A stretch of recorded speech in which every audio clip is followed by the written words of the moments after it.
Do you miss onion rings on keto? I do too. Let me show you a keto onion ring that will blow your mind. Start with a large onion and slice it into half-moon slices.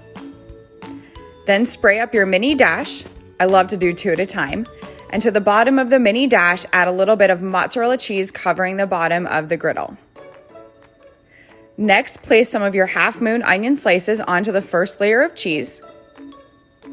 And I love to add the everything but elote seasoning by Trader Joe's onto it, but you can season it how you would like. Then top it off with a little bit more mozzarella cheese. And shut your mini dash for about 3 to 4 minutes until you see some of the steam start to disappear. Remove and place on a paper towel to remove some of the excess grease. Serve up with your favorite meal or dip them in ranch and ketchup. Like for more. Every year my sister-in-law makes this and it's so good. And it's only 5 ingredients. I need food. I'm so hungry. I'm so hungry. What it do? I'm hungry. I'm really hungry. I'm hungry. I need something in my stomach. I'm so hungry. I'm so hungry. Chicken soup. I'm so hungry. I'm so hungry. I got so many requests for more easy dinner ideas in the Instant Pot, and I aim to please. So I'm back with my mom's amazing beef tips. She used to make it in the crock pot, and now I make it in the Instant Pot. Both ways are absolutely delicious. We're going to start with some beef tips that have been seasoned with salt and pepper, and we're going to brown the outside of them in the Instant Pot in some oil. Then we're going to add some onions and some garlic, some Worcestershire sauce, and a little bit of dry onion soup mix. That's the Lipton onion soup mix, just the packet, don't mix it with anything. Put it right in. Then we're going to use some beef broth and 2 packets of brown gravy. Mix until it's well combined and pour on top. Then we're going to add some fresh mushrooms. These are optional. We love the added flavor. And then we're going to add a little cream of mushroom soup. You want to seal that lid right on there, set it for your cook time. I do 25 minutes on high pressure, and it's done. Then we take a little bit of that broth out and mix it with some cornstarch, and then we add that back into the pan, stir it together. That will help you thicken and get that great gravy. And it's done. It's so easy. For this recipe and more, easydinnerideas.com. Here's how I made these mini raspberry white chocolate cheesecakes. So I started off by crushing up some sugar cookies, and I've already posted a video on how I make my sugar cookies if you want to go check that out. I mixed in some melted butter and then greased a cupcake tin and put the mixture down the bottom and pressed it down with a spoon to make the base. I then mixed up some cream cheese and added in vanilla extract and some sweetened condensed milk. Mixed that all together in the KitchenAid. I then melted down some white chocolate and let that cool a little bit before I added that in and mixed it all up again too. I then gently folded in some raspberries and poured the mixture into the cupcake tin and finished it off by adding some more raspberries on top. Let that set in the fridge, and here's how they turned out. Restaurant style Carpaccio. Here's how we do it. We use filet mignon. We trim all the fat off, wrap it in plastic, and throw it in the freezer.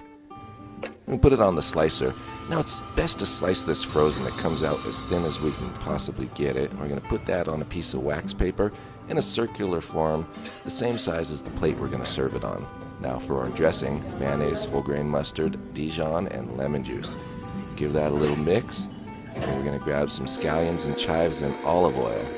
Now here's how we plate it. We put that meat down on the plate, peel the paper off, Maldon salt, fresh cracked pepper. We put our dressing, a little bit of that chive oil, capers, and an arugula salad. Just olive oil and salt. Throw that in the center, little fresh Parmesan cheese, and man, what a treat. Cheers, everybody.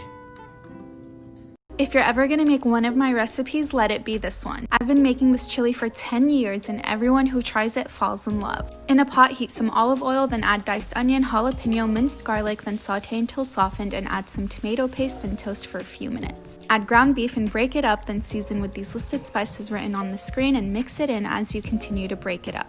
Season with salt to taste, then add some tomato sauce, crushed tomato, and diced tomato. Mix it in, then add in 2 cups of chicken broth and 3 types of beans. Now cover and let it boil on medium heat for 10 minutes, then uncover and add 2 more cups of chicken broth and some salt to taste, then let it come to a boil, then simmer on low heat for 30 minutes. Top with your favorite toppings, and I love to serve it with some cornbread. Enjoy!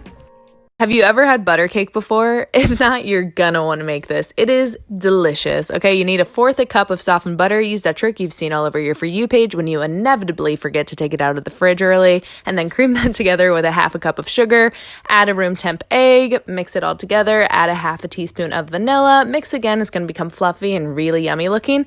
And then in a separate bowl, you need 3/4 cup of flour, 1/4 teaspoon baking powder, and 1/8 teaspoon each of baking soda and salt. And then alternate adding that flour mixture with 1/4 cup of buttermilk to your butter and sugar mixture. Then grease some small pans, 350 for about 20 minutes. And then make some syrup with 1/4 cup of sugar, 2 tablespoons of butter, and a tablespoon of cold water. And then just heat until the butter is melted. And then you're going to add 3/4 teaspoon of vanilla to that. And then poke some holes, pour your syrup over, wait a few minutes, add some more syrup. And then I added ice cream and cherry jubilee. Yum. I'm going to show y'all how to make what I call frosted grapes. It's actually called frosted snow grapes. But if you like grapes or just any type of fruit and you want like a little spice to it, not literally spice, but something extra, keep watching. So this is all you're going to need. You just need sugar, sour cream, cream cheese, real vanilla extract, and seedless grapes. Mine obviously came in the bag, but I already picked them off the vine. So you want to start with 1 full cup of sour cream. I like to use a blender. It makes things a lot easier, but you don't have to.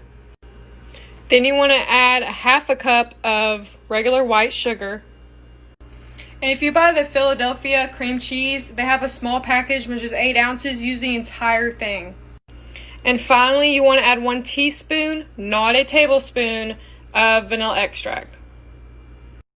Alright, today we're making mini Basque cheesecakes. These are so much easier to make than regular cheesecake. So you'll start by lining a muffin pan with some baking paper, then grab room temperature cream cheese, add some sugar, and give that a stir. Then you can crack in an egg, add some vanilla essence and a pinch of salt, and give that a stir. Once everything is smooth, you can add your heavy cream, and guess what? You can give it another stir. Lastly, add your all-purpose flour, so this will help to thicken the mixture. And honestly, that's pretty much it. So I transferred it into a jar so it was easier to pour.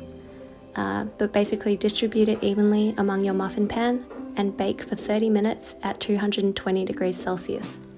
Make sure they've cooled completely before eating. But yeah, these are great because they don't have to look perfect, but they still taste good. So yeah. Buffalo chicken mini tacos. First, I laid out 3 cut-to-carve flatbreads and cut out some circles. I used a mason jar lid for the outline of the circles. I saved all the extra pieces to make chips out of. Melt 1/2 cup of butter in a bowl and add in 1/4 cup of hot sauce and 1/2 teaspoon of garlic lovers or garlic powder. Dip the flatbread circles in the sauce and place them in an upside-down muffin pan like so. Bake them at 350 for 12 minutes. When they're done, remove them from the oven and let them cool for a minute. In a bowl, add in about 2 cups of shredded chicken, I used rotisserie, 1/2 cup of cream cheese, and 1/4 cup of hot sauce. Fill each little mini taco with this mixture and then top it with some shredded cheddar cheese. Stick them back in the oven for another 5 minutes. I served mine with some ranch dressing. The whole family loved it.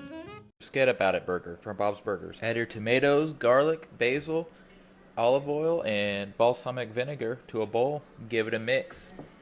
Let it sit for a while, and then we'll cook our burger. Go ahead and season your meat. And don't forget to toast your buns. When the burger is ready, go ahead and flip it and add your cheese. I'm using fresh mozzarella. When the cheese is melted, let's assemble the burger. Bottom bun, cheeseburger, heaps and heaps of our bruschetta, and our top bun.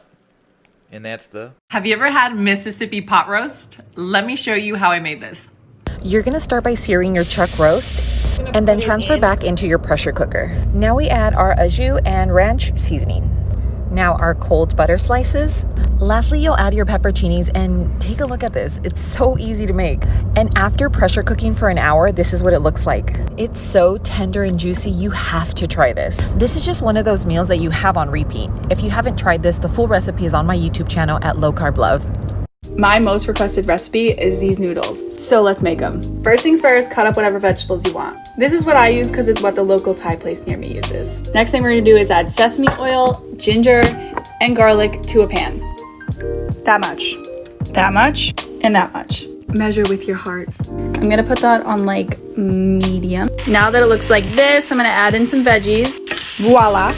The only vegetable I didn't add in was the mushrooms because they take way less time to cook. I also turned down the heat to low medium because it was a little too hot. I usually use pre-cooked noodles and just add them in at the end, but I'm trying these today. These have been cooking for a little over 5 minutes, so I just added in the mushrooms. I feel like cooking vegetables is so personal preference, so kind of just cook them until they're at the tenderness that you like.